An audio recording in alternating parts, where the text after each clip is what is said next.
कुंती कौन थी?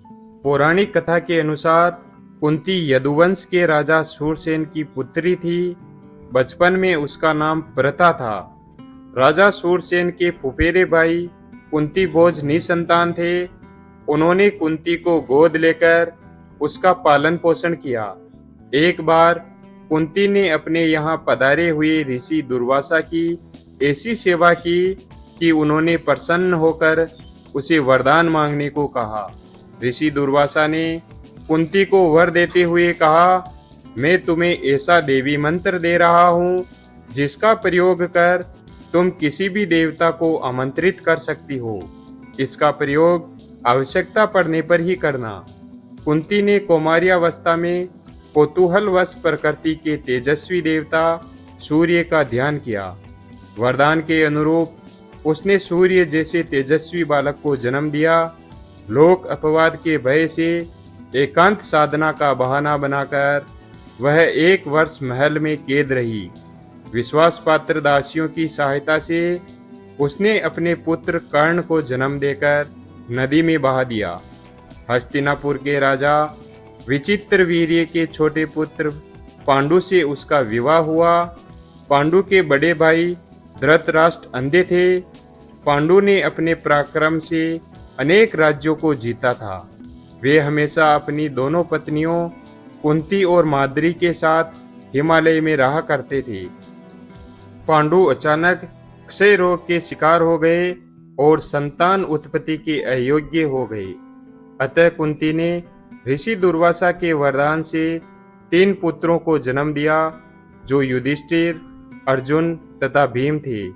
पांडु की दूसरी पत्नी माद्री ने कुंती के वर की सहायता से अश्विनी कुमारों का ध्यान किया तो उसने नकुल और सहदेव उत्पन्न हुए। पांडु की मृत्यु के बाद कुंती और माद्री दोनों ही सती होना चाहती थी, किंतु माद्री ने कुंती को अपने दोनों पुत्रों का भार सौंप दिया और वह पांडु के साथ सती हो गई। कुंती बहुत परोपकारी थी। एक बार एक ब्राह्मण ने कुंती को नरभक्षी वक्र राक्षस के अत्याचार के बारे में बताकर उससे मुक्ति का उपाय पूछा। कुंती ने भीम को उस राक्षस का संहार करने को भेजा और शक्तिशाली भीम ने उस राक्षस को मार डाला। महाभारत के युद्ध के समय कुंती अपने पुत्रों के मरने के ख्याल से सिहर उठती थी। उसने कृष्ण की सहायता से दुर्योधन को संधि प्रस्ताव भेजा था ताकि युद्ध ही न हो, किंतु दुर्योधन ने उसे ठुकरा दिया था। कुंती ने राज्य छीन जाने, जुए में हारने, अपने पुत्र कर्ण के अपमान को, कुलशील बहू द्रौपदी के अपमान को झेलने का कष्ट सहा था। कुंती ने भी द्रौपदी के अपमान का प्रतिशोध लेने हेतु पांडवों से कहा था। कौरवों द्वारा लाक्षागृह में आग लगाए जाने पर किसी तरह उसने तथा 5 पांडवों ने अपनी जान बचाई थी। कुंती ने अनजाने में ही अपनी बहू द्रौपदी को 5 पांडवों की पत्नी बनने के वचन से बांध दिया था। कुंती पुत्र होकर भी कर्ण जीवन भर लोक निंदा के भय से अपमान और दुख सहता रहा। अपने पुत्र कर्ण को अपमानजनक दशा को देखकर कुंती भी बहुत रोती थी।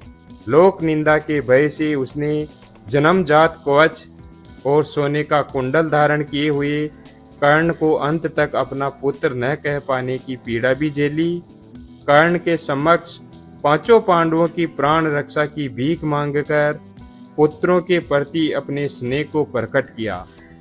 उसने युद्ध प्रारंभ होने से पहले ही कर्ण से 5 पुत्रों की प्राण रक्षा करने का वचन मांगा था। इसके बदले में उसने कर्ण को एक अभिशापित जीवन दिया। यह अपराध बोध जीवन भर उसे सालता रहा। महाभारत के युद्ध में पांडवों की विजय के बाद उन्हें जब हस्तिनापुर का राज्य मिला, तब कुंती 15 वर्षों तक राजमाता के रूप में सुख भोग कर गांधारी धृतराष्ट्र के साथ वन को चली गई। जाने से पूर्व उसने द्रौपदी के सम्मान की हर समय रक्षा करने का वचन तथा दुर्भाग्यशाली पुत्र कर्ण की मृत्यु के बाद प्रत्येक वर्ष उसके श्राद्ध कर्म को विधिवत करते रहने का पांडवों से वचन लिया और वनवास का कष्ट सहते हुए वैराग्य की साधना पूर्ण कर अपनी प्राणाहुति अग्नि देवता को समर्पित कर दी। वीडियो अगर पसंद आया हो तो वीडियो को लाइक और चैनल को सब्सक्राइब करना बिल्कुल भी ना भूलें और अपने दोस्तों के साथ शेयर करें। धन्यवाद। और कमेंट करके बताइए कि वीडियो आपको कैसा लगा। धन्यवाद।